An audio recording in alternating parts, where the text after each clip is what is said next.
Hello, hello, hello. Today, there's been some requests for understanding or me showing how to make the sourdough bread that I make for about $1.22 for a batch. So for the whole batch that I'm going to make, it takes about 24-ish hours. It right now is 3:05 in the afternoon. I'm starting it at this time because it's getting warmer in our house. In the winter, I started it at like 5 or 6 in the morning, but as it gets warmer, I can kind of condense the time a little more. So right now, in our kitchen, it's 66 degrees Fahrenheit. So if you have a warmer kitchen, you can start it even less time. If you have a colder kitchen, leave more. The first step that I'm going to do is just really working with the starter and getting the starter ready. So this morning I fed this starter and I put an elastic around where that halfway, where it was full. And so this, you can tell it's got a lot of bubbles. So it should be good to work with for the next step. There's a trick that I do though, where it doesn't matter actually if you have, if your starter's not vibrant enough, if it's not holy, like if it's not holy enough, because we're going to add, when we get to the bread recipe, like in full, this is just the first part, but later on we're going to also add a little bit of instant yeast, and that helps to make sure it's going to rise enough. It's not a failure to add instant yeast. You do what you need to do to get the best bread that you can. You may find as you go on that you don't need it, and that's awesome. But if you need it, don't beat yourself up. So the first thing that I'm going to do is tear off my little measuring cup here. And I don't have a specific grams that I use, but I'm going to take not all of this. I'm going to take, let's see how much. Let's take, get another spoon here. This is where all our spoons go. We always are missing spoons. I use like a gazillion spoons a day, and then they go to other places around the house too. So we'll start, let's do a little bit more.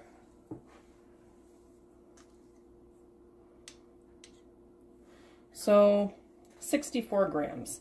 You can change that up or down however much you want. If you start with a little more, it's, you're going to have more sourdough starter to work with.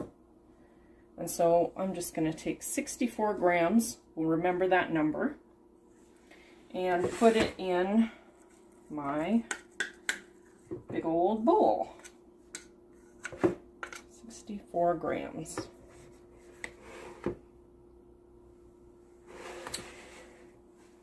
Okay, and then I'm going to tear this off again. Oh, yeah, there we go. It needs to be teared again. If you don't have a scale, you can try just using the same number, like the same amount cup. We'll get to that in a second. Anyway, this water has been sitting out on my counter. I had a lot more success with my sourdough starter when I did two things. The first thing was switching to water that had been sitting, I filled it with water, then I put it on the counter and let it acclimate to the temperature of the room. That way your sourdough starter can acclimate to the temperature of your specific house, and it won't be going through warm water and then cooling down and all sorts of temperature fluctuations. So that's the first thing that was really helpful. 64 grams is what I'm remembering. So I'm going to put 64 grams of this acclimated water. Oh, 65. So I'm going to just dump a little bit off into the sink. 62. Be a little bit tricky. And if it's 65 again, I'm not going to I'm not going to worry about it. 65 would be fine too. Oh, and where we go? 65. So it was 64 and 65. But again, that doesn't, it's not the end of the world. If it has a little bit more water, that's fine.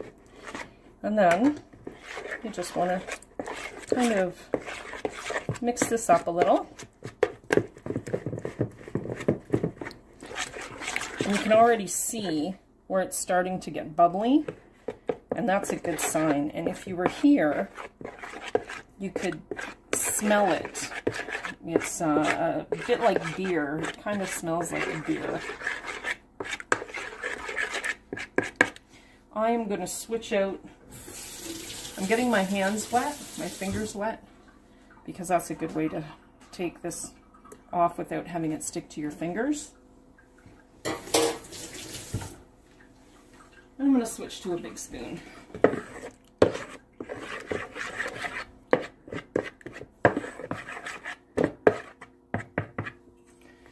Okay, so we'll put that aside for the moment.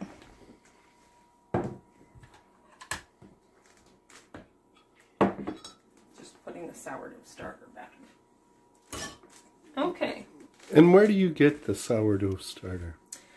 So, my sourdough starter, I started years ago with or not years ago, well, 2 years ago, I guess, right kind of around the beginning of COVID when everybody was starting sourdough starters.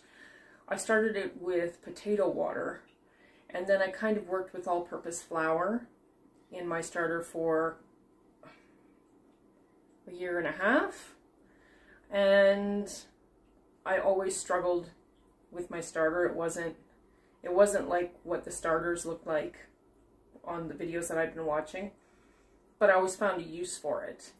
Even if your starter is not, as long as it's not moldy, even if it's not looking the way that starter's supposed to look, there's a lot of uses for it. You can use it to thicken your gravy or make a sauce.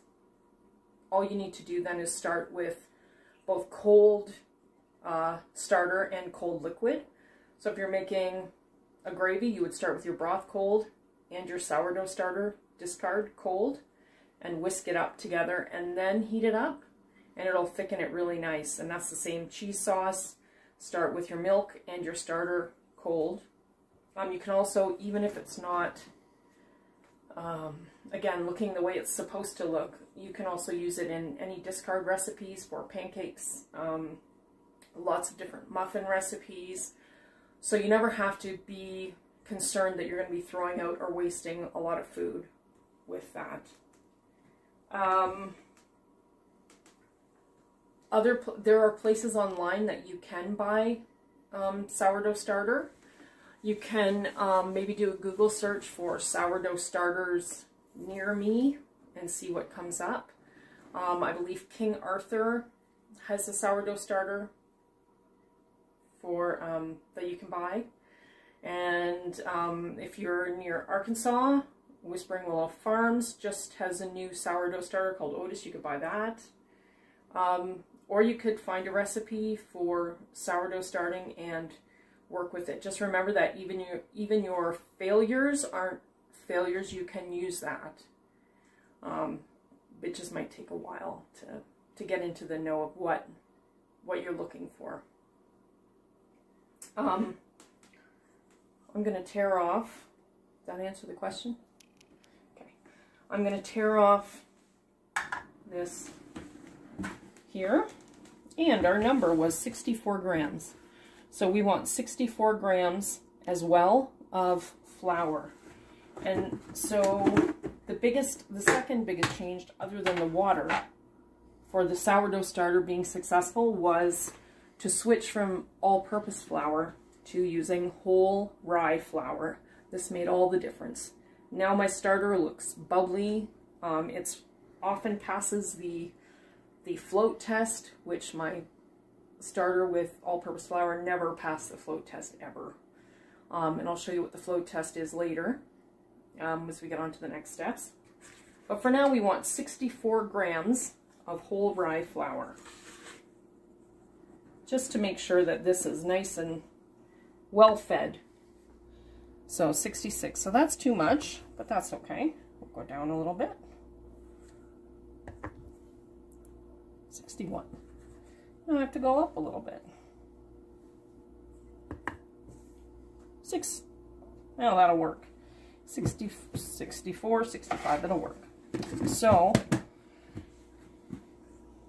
that's so to say, if you were going to use just a 1 measure cup and try and get the equal amount, that could work too. Flour does interact with the environment a lot, so if it's moist or humid in your area, in the kitchen you're working with or whatever, it will already have more moisture in it. It won't absorb as much. If it's drier in your kitchen, it will absorb more water. So it's a little bit tricky. Again, it's really starting to learn about your specific kitchen and the circumstances that you have. And I'm not a guru at this or a know-it-all, but I know what works for me, and hopefully there may be some tips in here that if you've tried it or whatever, you can take steps to continue trying it or to start trying it. So 64 grams of whole rye flour, and I'm just going to put it in there, and again we'll just stir it up.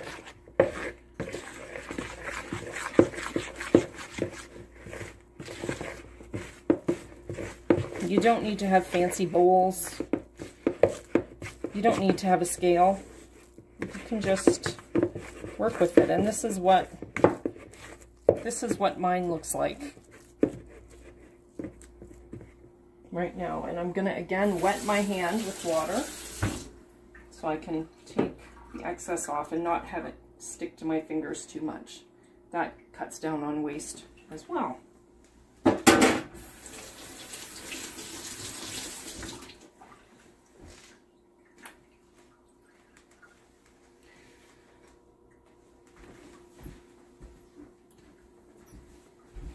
So I have this lovely cloth.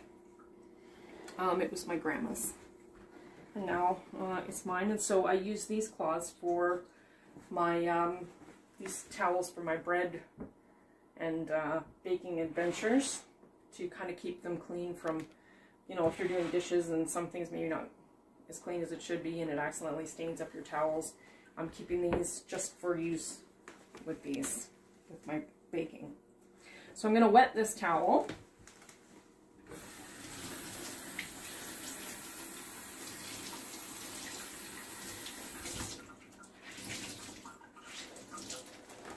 Just to make sure that this little mixture here has, which I believe is called a levain or a leaven, I'm not even sure, but that's okay. It's just a basic boost to get the starter prepared for the next step, which we'll be doing in a few hours from now.